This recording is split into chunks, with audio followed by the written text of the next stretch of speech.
you will know.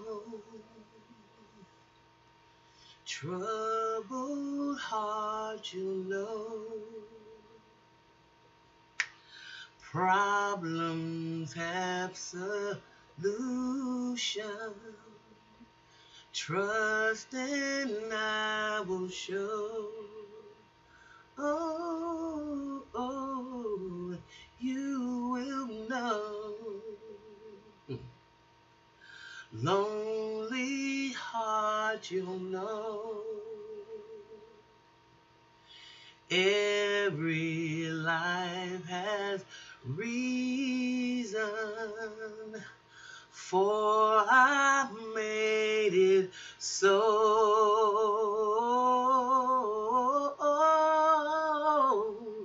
Ow! Ah! Let me stop right there. Let me stop. Because y'all know I just love me some Stevie. But good morning, good afternoon, good evening, family. Welcome, welcome, welcome to the Mental House. I am your host, Khadijah. Whatever side of the diaspora you are on, whether it is morning, noon, or night, I really, really want you to know that I appreciate you and I thank you for being there. And today, this morning, because of a conversation that I had, a real honest conversation I've had with some people, today I'm going to talk about something that really, really leaves emotionally. It leaves just nasty, nasty emotional scars on your soul. And that is the matter of incest. The subject. And just the whole dynamic around it. It is a crime of omission and a crime of commission. Because there are people in our families who protect people who rape children. And if y'all knew the devastation that does when we talk about mental health or emotional damaging things, the quick line to check out somebody with borderline personality is to ask them or to find out if they have been molested by a family member. And I say this with such a heavy heart because I have it in my family. You know what I'm saying? I mean, I'm not sitting up here pointing the finger or because the sickness is all over the place. And the thing about it is, ain't nobody talking about it, and they can't run away from it. See, what happens is you may be bawling, you may be just doing whatever, doing however, and you think you're running away from yourself. But pretty soon you'll be in your 30s and you'll be in your 40s and you'll be in your 50s and even in your 60s. It'll all come back. Irregardless of the money that you have, irregardless of the relationships that you have had, irregardless of the status you may have, all that internal work that hasn't been addressed from your childhood, and especially if it's incest, you ain't never gonna live the full life that you were supposed to live without all this damn drama in it. Okay? It is a travesty. And people, let's get this straight right now. Molestation and incest is not the same. I mean, it is the same, but it's not the same. It's totally a whole different psychological trip. So that's what you need to understand, mothers, when you let these men into the house with your children, boys and girls. You need to understand that as a child, when you touch a child in an inappropriate way like that, and later that child starts longing, they know something is wrong with that touch. They know something is wrong, but yet it feels right. Okay? Because it's a natural stimulation. It's a physiological, I think what you want to say. Stimulant. So you still want to feel, you're looking for that feeling. But there's the grown up is so fucking manipulating this game. And if you think it just happened, let me say it again, to girls and not boys, honey, if you are a mother, if you are a single mother, I can't stress this enough. I cannot stress this enough. If you are a single mother and you have boyfriends, okay, don't they can't come around your children. You can't if it's not. And another thing, and I'm not telling you how to do it. If you want to keep your children as safe as possible and not have them maybe end up committing suicide or taking drugs or being all the things that you don't want to happen, or if you don't care, then maybe you should just probably give your child up for adoption and then deal with what your hurt and drama and damage is. Because as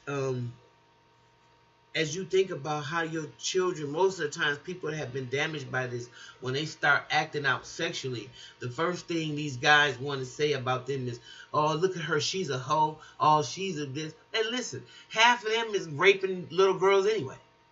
That's why, listen, and I'm not putting a number on it or whatever, but what I can say is this, because we're talking about incest. The damage that comes from that is what damages other people. You cannot have a caregiver that's supposed to give you your care and your discipline, and then turn out, mix you up and starts becoming your lover. They don't go together. Okay?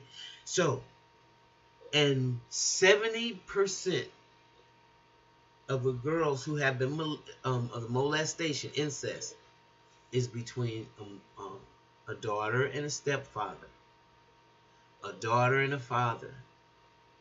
And there are mothers who rape their sons as well. Which, can y'all, listen, I can't really say what I want to say because it's the most horrendous act of betrayal. And I'm trying to keep it where I don't let my emotions just take over this vlogcast. But all I'm saying is you creating a monster. You are creating people with low self-esteem, depression, that's probably going to have some kind of eating disorders, probably never going to be in a healthy relationship, probably every time they get into a relationship, all they're going to remember and think about is when their father or their mother try to molest them, if they can have sex. And probably sex with them is going to feel like rape at some point with the person that's in a relationship with that person. This sexual stuff, this insane spiritual act of betrayal is really going to help with eternity. Now, I'm not talking about grown people, because there's this really mental idea that goes around, especially in the black community, that people that are homosexual like to have sex are pedophiles. And I want to say this again, and I want to clear this up.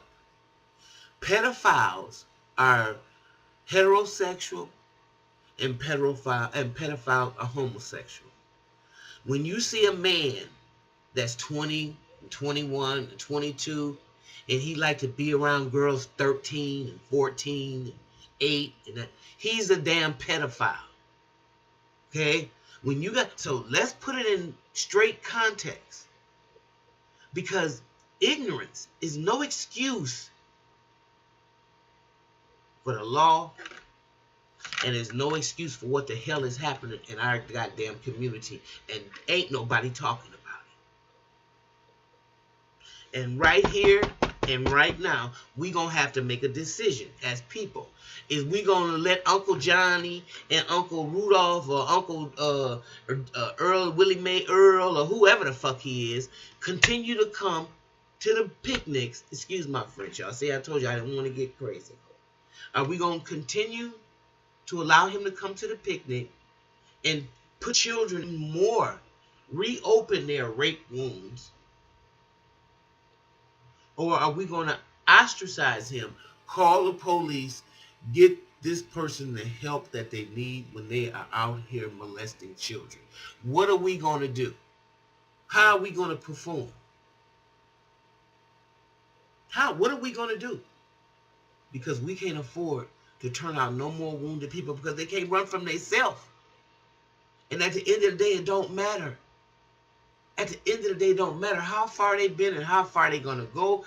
They all going to come back to dealing with the devastation. At some point, can't run from yourself. So whatever has happened to you, I am so sorry for the child in you.